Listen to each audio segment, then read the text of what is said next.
Hello, everybody, and welcome to our next Chick Run Shine event. I'm so happy to have you all here. We have an amazing speaker today, Mayo from Trama, who will guide us through the process of Trademarks for Startups 101. I'm really happy to have him join me today. Before we get started, I would love to give you a bit more on our community, and yeah, let's kick things off. A reminder for everyone: if you have questions for our speaker or have any comments, feel free to use the chat box or use the questions tab where you can post your questions, upload questions from other attendees, and I really hope that you'll make the most of tonight's event. All right, let's get to it. So before I introduce our speaker to the stage, I quickly wanted to tell you a bit more about Chick Run Shine, the startup community that's organizing this event. Chick Run Shine was a community that started approximately 2 years ago, and we've been on a long journey since then. We organize online and offline events like this one you're attending tonight. We have a startup newsletter to keep you updated on all the whereabouts about startups and accelerators and challenges you should join with your company. We have an internship program where we help startups find interns for their company. We have a Facebook community, blog posts, a lot of blog posts going out on our website. We have a mentoring program coming up as well, which is really exciting. A lot of things happening in our community, so I'm really happy to have you here all today. When it comes to our events, we have these three pillars that we follow, and it is always a mix of education, inspiration, and networking. So I hope that we'll provide you with that tonight, and we're always happy to take feedback and suggestions on any types of events or speakers that you would like to see. So please feel free to reach out to me or to our, us on LinkedIn or Facebook to let us know your feedback. I mentioned our mentoring program. We're launching that very soon. Right now, you can still reach out to mentors that are available to you pro bono. If you go to our website, which I'll share with you in a few seconds, you can find mentors from these companies. They are a lot of amazing startups, scale-ups, corporates, VC funds, you name it. So if you have a question or, a bridge you're trying to cross, definitely check out the mentors we have. I think they can be really a great help on your journey. Yeah, and I mentioned a Facebook community. If you search for Chick Startup Community, we have this safe space for startuppers, for founders, upcoming entrepreneurs, or just anyone with a startup idea that you can join and share your questions, share your ideas, share your tips, and connect with other startuppers that are on the same journey as you are. Yeah, so that's it for me. Hopefully it wasn't too long. I'm really happy to have our amazing speaker here today. So I would actually love to invite him to stage and yeah, give him the word and let him take you through how you can get a trademark for your startup. Hi, Maya.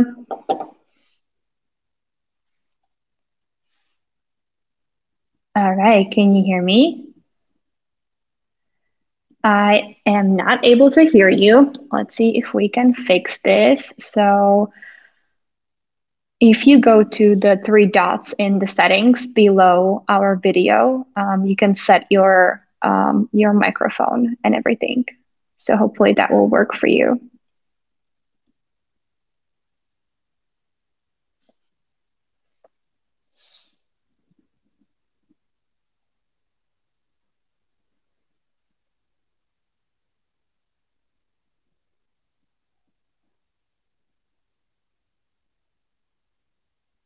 All right, let's give Maya a few seconds to get all set up. And yeah, then we're gonna get to it.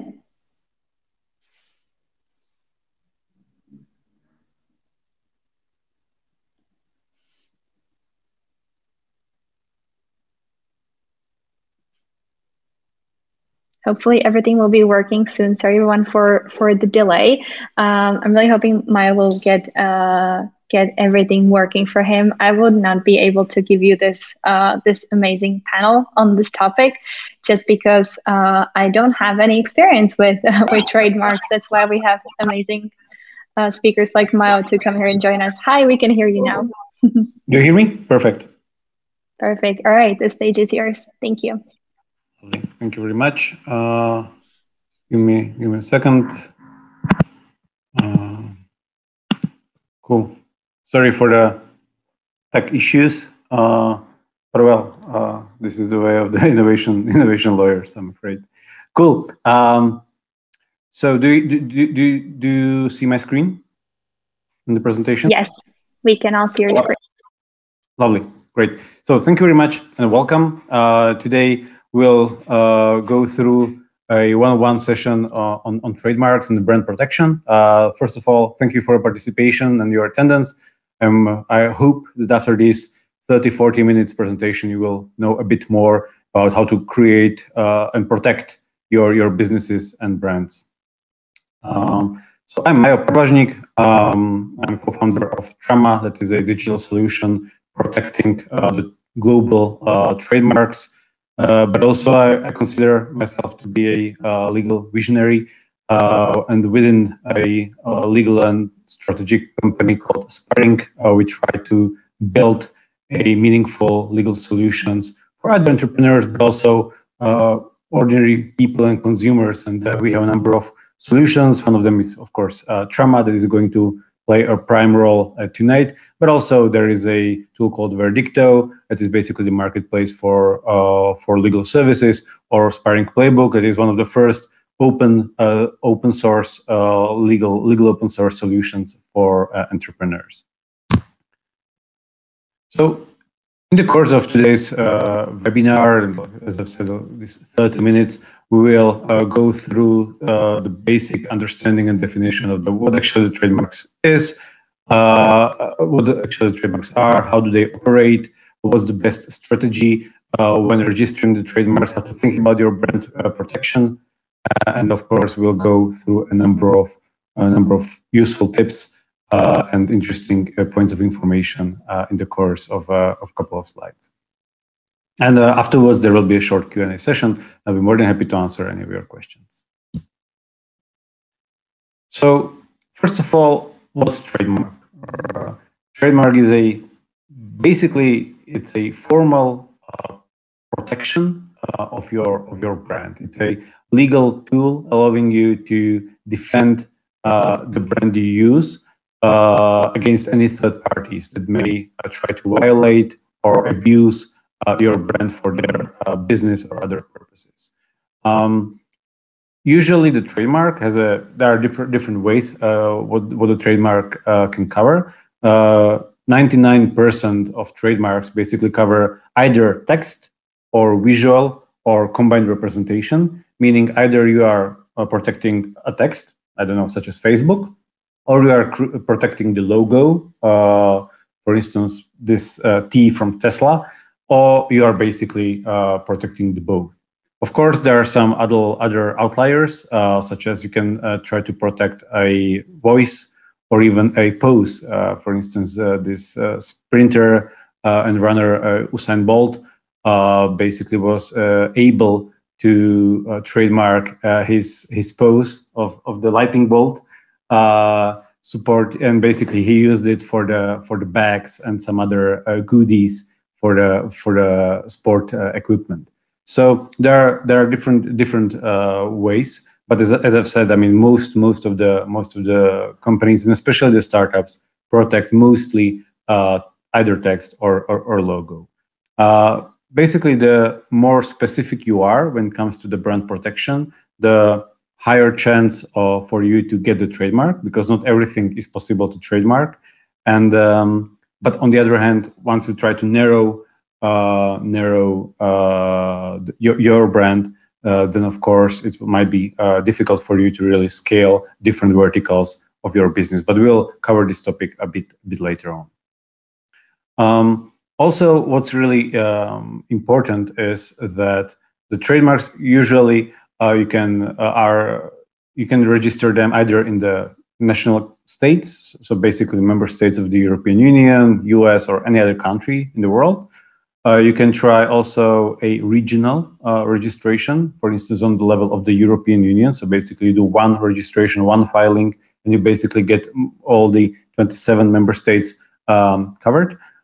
or you may basically try to get the global registration. Now, the global registration is tricky because there is no like a world trademark, basically covering each and every country. So basically, trying to get covered all the world may be quite difficult. On the other hand, very often, especially when it comes to the startups, most of the startups just need to cover the Northern America, EU, and maybe some of the Southeast Asia countries. So basically, this global protection can be cherry picked by the number of plausible jurisdictions, and you do not need to cover some exotic countries where your business does not really lie. Also, what's really important here is that you are always registering trademark for particular category of either products or services. In general, there are 45 groups of products and services from which you can choose from. Now, when you try to register your trademark on a national level, for instance, of some small countries such as Czech Republic or Slovakia, then it's okay to basically tie your trademark with one or two or three different groups of products or services. However, if you are trying to get your brand registered in a competitive and crowded market such as US, then you might find yourself with many conflicts with already existing trademarks.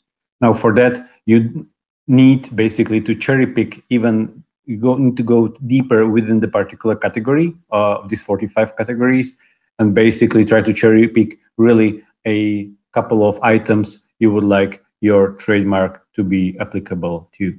And especially, I mean, when, for instance, few of our clients are thinking of registering trademarks here in Czechoslovakia, very often they do have one or two potential conflicts that are easily manageable. However, when we see our clients to try to register their brands in the US, we see hundreds of conflicts. Now that's even thousands, and this is pretty tricky. So the more competitive market, you basically try to expand, better specified your trademark should be. Otherwise, you might find yourself without trademark because it will not be registered properly. Also, very interesting thing is that actually, what does this R in the circle mean, and what does the TM mean? So basically, once you file a trademark, it takes approximately from 4 to 12 months, this registration process. But since once registered, your trademark is basically covered from the very beginning, the first day of the filing. And therefore, throughout this registration process, you can use a TM symbol behind your brand. Once a registration of your trademark is attained, then you can also use the R symbol in the circle. Now, if you use this without a proper registration, you can face a certain proceedings. So this is not really relevant to.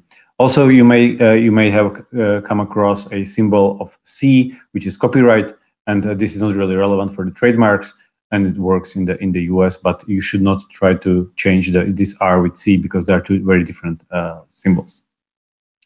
Cool. So this is what's basically the trademark in the nutshell. What's really interesting is that trademarks are valid for 10 years. They can be always renewed for the additional period of 10 years and can go infinitely.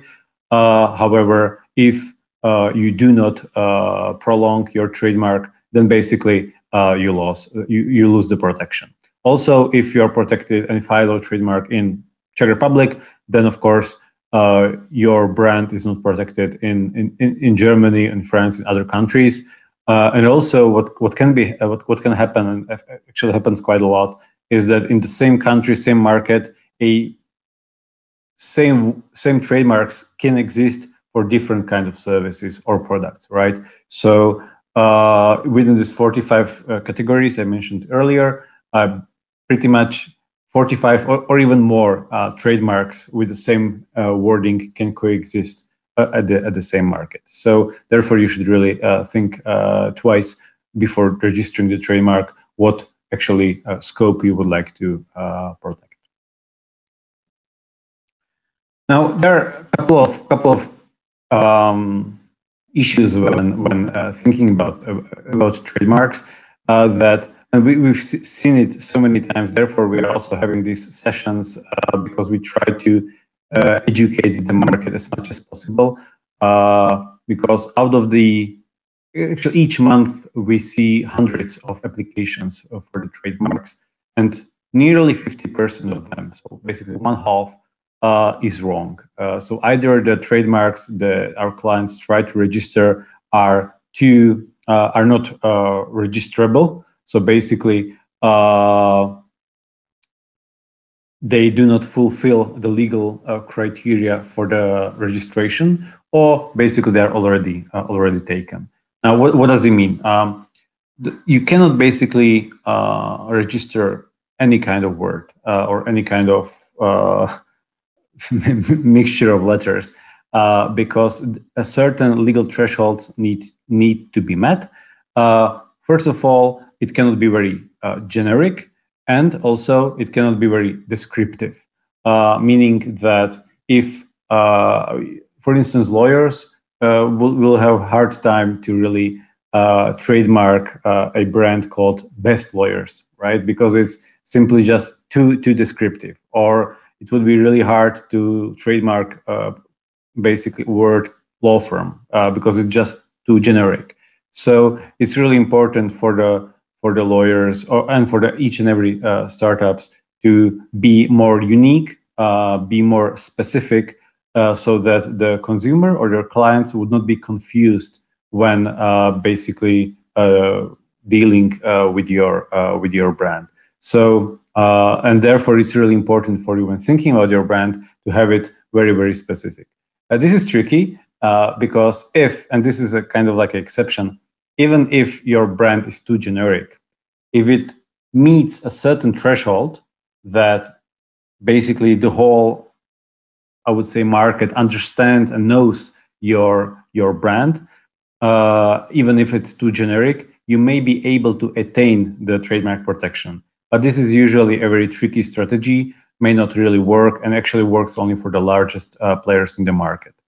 Therefore, we always suggest, if you would like to find yourself on the safe side, try to find and devise a specific and unique brand names that will allow you to really avoid unnecessary clashes with the other trademarks.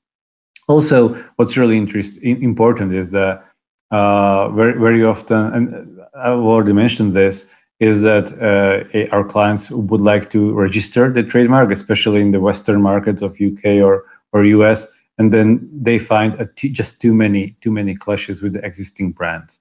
Now, this is a serious issue because once you have a prior trademark in the market, you have a good position to defend any other trademarks being registered. You can oppose them, and you can basically prevent them from being registered.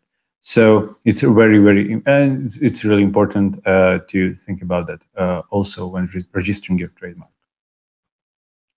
One of the two examples maybe that are not really straightforward, I would say, and maybe even surprising, is the cases with Apple and Facebook. So in the first line, you can see this green pear and an Apple logo. And actually, the interesting thing about this is that this green logo was basically filed for registration for different kind of services and products in the US market. And despite this fact, it was basically opposed by Apple and successfully opposed, and it was not registered because it was basically said that basically this logo tries to free ride on a good authority and basically I would say good instinct of the Apple logo, which is really interesting because, as I've said, different trademarks can exist in different categories. But here, the Apple logo is such powerful that basically even if you are trying to use the similar logo in different category, are basically abusing and free riding the Apple symbol, and therefore it was prevented. Also, when you come to the second case, which is the Facebook and the potential trademark My Handbook, well, the amount of the services and the scope and the categories that My Handbook wanted to register themselves were pretty much similar to the Facebook's, and due to the similarity between Facebook and My Handbook, despite the very different logo type and visual type, it was also refused and was not registered. So these examples are a bit extreme, of course, and are, I would say, some edge cases, but they should illustrate the fact that even the trademarks that are rather different in different segments and also with different visuals still can be in clash with some existing trademarks, especially if the trademark holders of Facebook or Apple are going to fight you. So it's very important to consult ideally IP attorney before registering your trademark, because if your trademark is being rejected for the registration, then of course you will lose the fees you've paid and a lot of time and energy. So that's not definitely something you would like to experience. So why you should basically register a trademark? So first of all, I mean, there are three basic reasons. First of all, it's the customer loyalty. I mean, trademarks and brands, since trademarks are protecting the brands and the brands are significantly increasing the uniqueness of your proposition, of your business proposition, it is basically a important part of your business journey. Basically, any brand you may think about is, I mean, for the 99%, they are basically trademarked and registered. Otherwise, if they are not, then of course a free riding competition can occur, or or you may find yourself in the basically infringement, which is the second issue.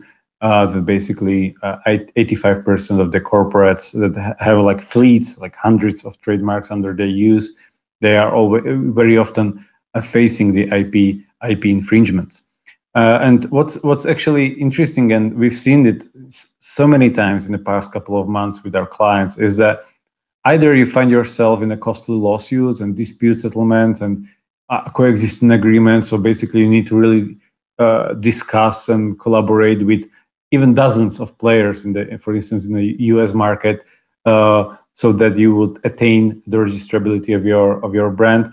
But also, and this is very often actually, a couple of brands or businesses need to really rebrand themselves, and that's really sad if you think about it, because you spent so much energy and time and resources to the developing of your brand in the past couple of years, for instance, in Czech market, and then you finally receive an investment, you try to scale your business, and now you would attain a severe competition in the EU market or in the US or in the UK, and basically your competitors will force you to rebrand. So you would basically lose or most of your loyalty of your customers because they do not know you under the new brand, but also it will take a lot of your time and energy and everything.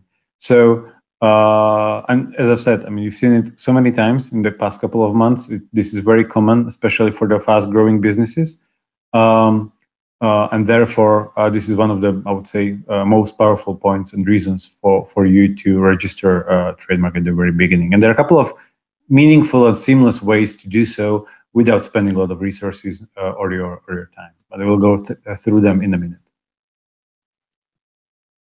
Cool.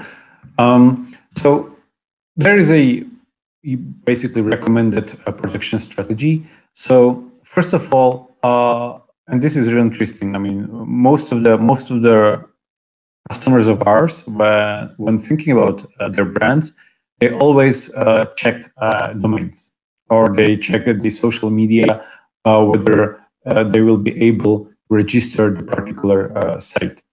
However, they do not check the trademarkability. First of all, from the legal perspective, so whether this is just not too descriptive, etc., or too ordinary, but also they do not check the trademark databases, trademark registers, so they would they would be aware of the potential competition out there. And in Trama, we try to really change this narrative so that when creating the brand, you will go through the social media, you will go through the domains, but also you will go through this trademark check, so that you would know that, okay, my brand is trademarkable from the legal perspective, and also from what I can see in the relevant markets, there isn't much of the competition, and I would be able to trademark my brand for this particular goods and services. So this is first of all a very important step. Think about trademarks at the very beginning when creating your brand, because if you create your brand that is not trademarkable or will face severe competition, there is very little you can do about it besides disputes or rebranding. Step two, if you are a early stage business, it doesn't really make sense for you to try to attain a global protection of trademarks, because your traction is just too little. And therefore, what we always suggest is, let's start with the national trademark. Why it's important is that if you are trying to get the European-wide trademark, as I mentioned earlier, one registration for 27 markets, you cannot cherry pick. You cannot say, okay, so I would like to have this trademark only for 23 or 24 markets. No, if you are going for European trademark, your trademark needs to be trademarkable in each and every member state market. Now, if you will be able to have your brand protected in Czech Republic already, basically no one will be able to register the same trademark for the European Union, because basically your trademark in Czech Republic would be preventing it. And therefore, and since the registration of the national trademarks is like few hundreds of euros or few thousands of Czech crowns, it's really a value for money approach, how basically you actually get the foot in the door, and then you can take it from there. And also, of course, once your business grows and you've got more and more on traction, or you receive an investment and you are aggressively scaling to different markets, then of course considering some other markets, it's very useful. I mean, the usual mixture we've got is the EU trademark, UK, if UK, and US. And by these three simple trademarks, you basically cover most of the desired markets our clients do operate in. So this can work pretty well, and actually, it's I would say value for money approach. So when thinking of registration of trademarks, so let's just do some small wrap up. So first of all, think about the eligibility for the registration, so that your trademark is not really too ordinary or too descriptive. Also, check the databases of existing trademarks. Be able to select a type of the trademarks, so either visual or text or sound or whatever. Pick up right goods and services out of those 45 categories. Pick up the countries you would like to start with. Be aware of the duration. The process, as I've said, takes from 4 to 12 months. So it's not really easy, especially if your startup is willing to get some investment. Your investors would require you to have at least a submitted registration proposal. So think about this also. And lastly, is the process of who you should do the registration with. And there are a couple of options. So you can either try to self-file, which is actually very common in the UK, because the UX of the national registration site is pretty good compared to the Slovakia or Czech Republic. So the self-filing in the UK or US is pretty common. On the other hand, as I've said, 50% of our clients do have issues with their applications, and therefore it's always a value for money approach to basically at least consult a IP attorney. And now, as you can see, there are multiple options. Either go to specified IP attorney or ordinary attorney, or you will go with one of the digital solutions such as Trama. What's really interesting is that you might find yourself at some point in the opposition period. So basically, even if you file your registration for a couple of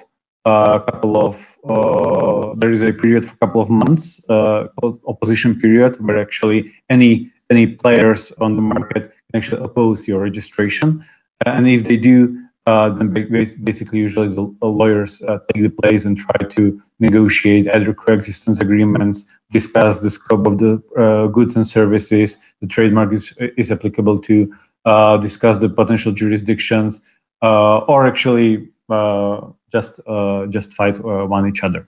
So and for these, you should definitely be able to have a lawyers. Now here there is just brief overview of the potential pricings. So you see that trying to attain or achieve or register a trademark in one of the countries, it's not really too difficult. But of course, once you would like to enter more countries, more markets, it can be pretty resource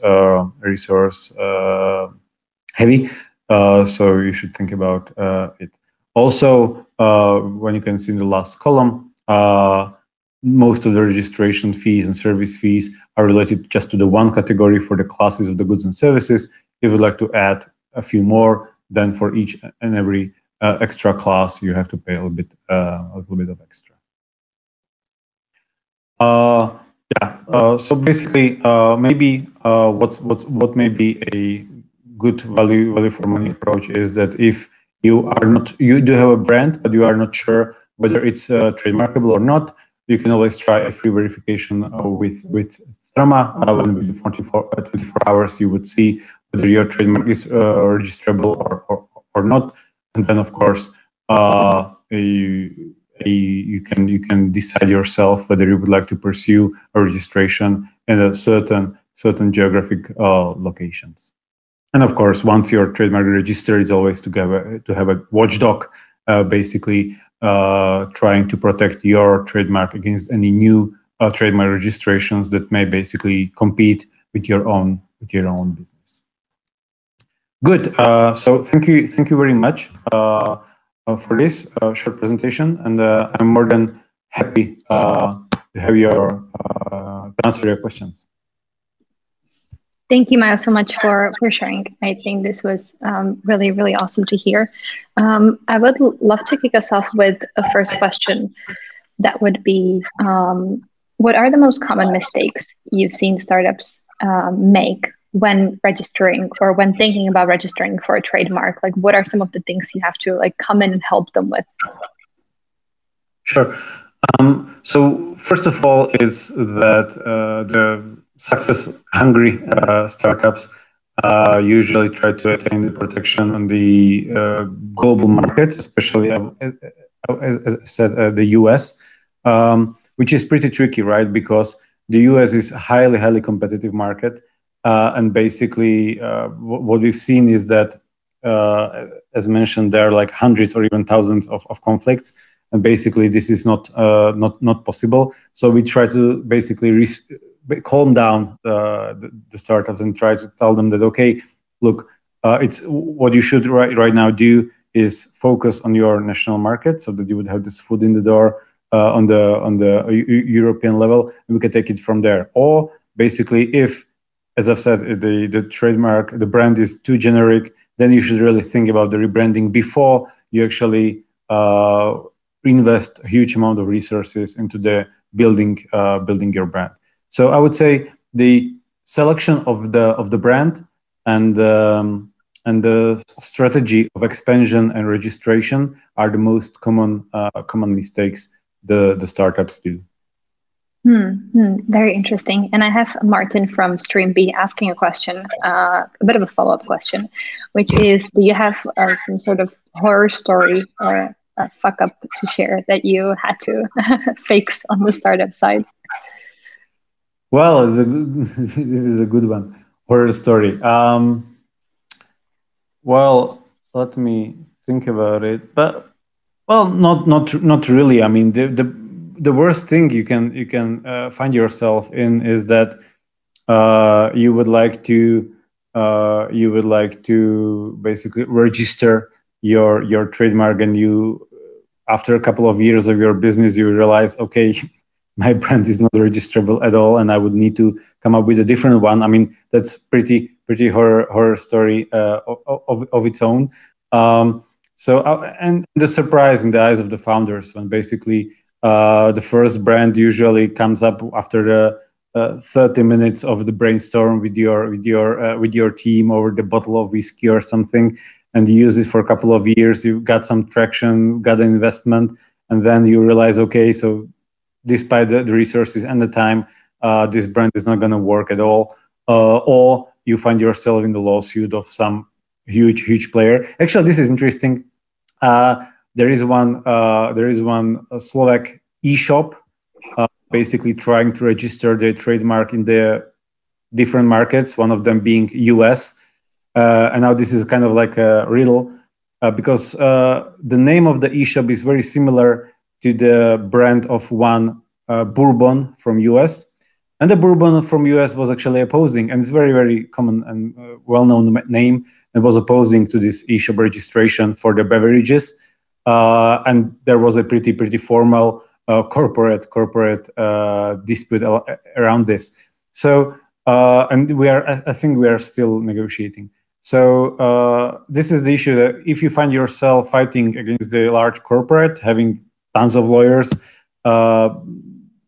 it's hard because they have stronger position. They do have a time priority, and basically you are the one under the pressure. So you are the one basically expected to make concessions, and certain concessions may actually basically eliminate the whole additional value of your brand. So in such a case, it's always a very strategic decision for the founder to see whether there is a worth fighting these corporates and many conflicts, or whether it's more beneficial or value for money approach to basically switch and rebrand. Absolutely. What would you recommend to startups in terms of like the ideal timeline of when to do this, right? Because I know on the beginning you might still change your name, change your website, wait for the domain, right? There is this sort of figuring out period. What is like the best practice in your opinion? Well, from my opinion is when creating the brand, just check the registrability of your trademark of your brand. You don't need to do so, right? So just think about it when building the brand. Usually when it comes to the startups, the ideal timing is the investment, the seed investment. Usually the seed angel investors, not really, but the seed investors, especially the VC funds, expect you to have a trademark at least filed, if not registered. So from our experience, startups in their second or third year of their business cycle should basically register the trademark at least in one of the member states of the European Union, and they can take it from there. Maybe interesting observation point is that surprisingly, with many conflicts our clients are finding themselves in, it's pretty constructive and maybe surprisingly constructive.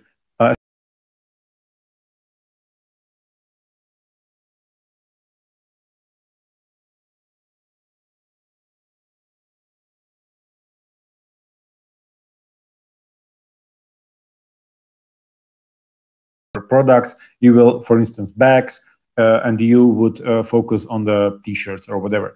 And these coexistence agreements, I mean, if you have a trademark already, you are not necessarily forced to do these concessions.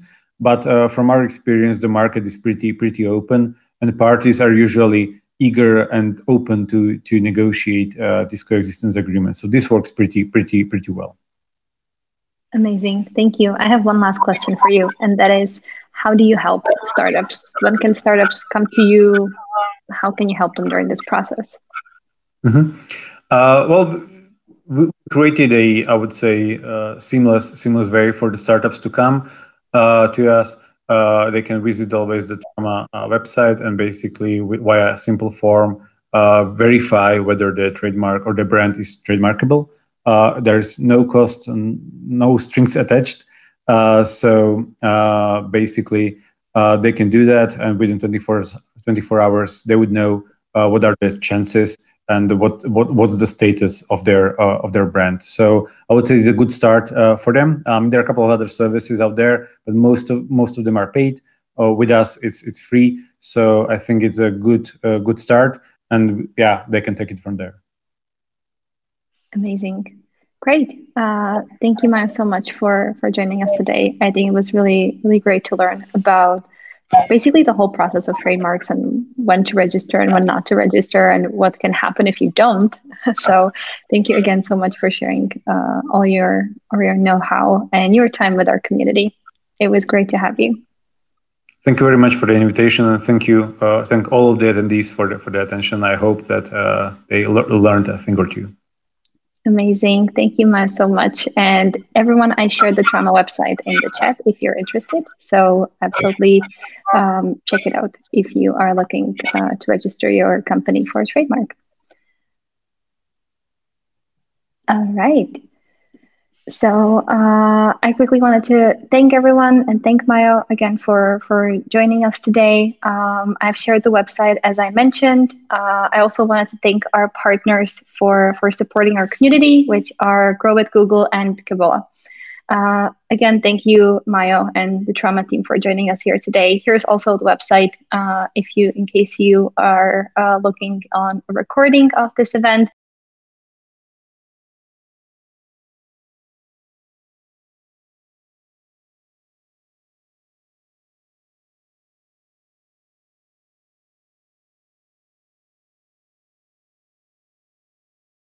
So if you're about to raise a Series B, or if you ever want to raise a Series B and are interested in the way this process happens, be sure to tune in on Thursday. Thank you everyone again for joining, and I'll see you next time. Bye-bye.